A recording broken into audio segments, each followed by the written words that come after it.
believe that human studies are essential, because when we grow cells in human serum, we get different proteins expressed, we get different behavior of the cells, different structures of the cells and so on. So it's really important that we grow cells using human proteins, human serums and human cells, because that will reflect what's actually going on in the brain.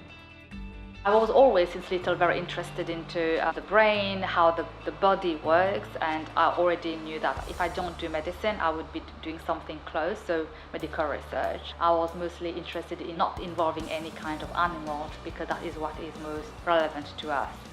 I think we've evolved a long way. We've even got a blood-brain barrier model. So I think we've got these very sophisticated methods available to us. And that's gradually hitting the scientific community, and people are now being much more aware of these realistic alternatives to using animals.